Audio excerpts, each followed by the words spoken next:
తిమోతికి రాసిన లేఖలో పౌలు రాసిన చివరి మాటలు ఇవే.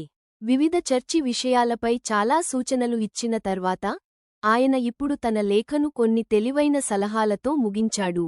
ఆయన మాటలు నిజంగా ఆయన హృదయం, నమ్మకం మరియు యేసు పట్ల ప్రేమను నింపుతాయి. దేవుడు మరియు ఆధ్యాత్మిక ప్రపంచం గురించి జ్ఞానం ఉందని చెప్పుకునే 100 మంది గురువులను లేదా ఈ ప్రపంచంలోని జ్ఞానులను వెంబడించే బదులు, ఈ లేఖలలోని ఆయన మాటల ద్వారా ఈ సరళమైన కానీ దైవభక్తిగల వ్యక్తి హృదయాన్ని మనం అర్థం చేసుకోగలిగితే, మనం నిజంగా దేవుణ్ణి చూడగలుగుతాము మరియు మనం ఈ భూమిపై జీవించినంత కాలం నిజమైన అర్థాన్ని మరియు సంతృప్తిని ఇచ్చే జీవితాన్ని గడపగలుగుతాము.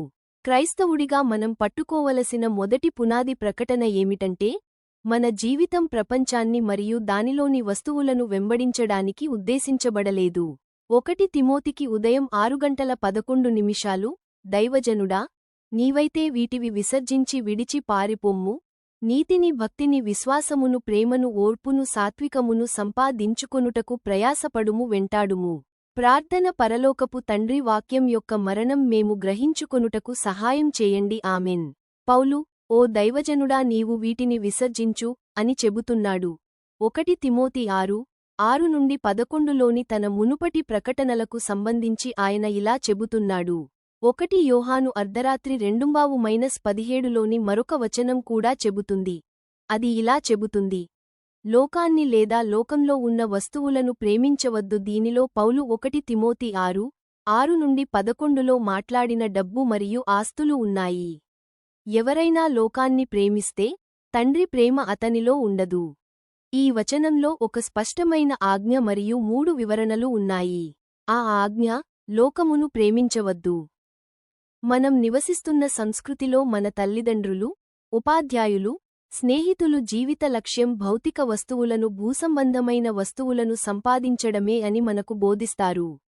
ఒక పిల్లవాడు ఈ పాఠశాలలో ఉత్తీర్ణుడవ్వాలంటే, మంచి కళాశాలలో చేరాలంటే, గ్రాడ్యుయేషన్ పూర్తి చేయాలంటే, మంచి జీతం ఉన్న ఉద్యోగం పొందాలంటే, వివాహం చేసుకోవడానికి, పిల్లలను పెంచడానికి, సౌకర్యవంతమైన జీవితాన్ని గడపడానికి మరియు తన బాధ్యతలను నెరవేర్చడానికి, తన తదుపరి తరానికి సంపద మరియు భూసంబంధమైన వస్తువులను వదిలి వెళ్లడానికి బాగా చదవాలని చెబుతారు.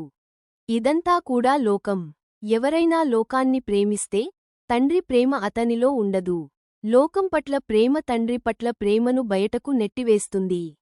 లోకమును ప్రేమించవద్దు అనేదానికి అదే వచనాలలో 2వ వివరణ ఏమిటంటే, లోకము మరియు దానిలోని సమస్తము, శరీరాశలు, నేత్రాశలు మరియు జీవపు గర్వము తండ్రి నుండి వచ్చినవి కావు.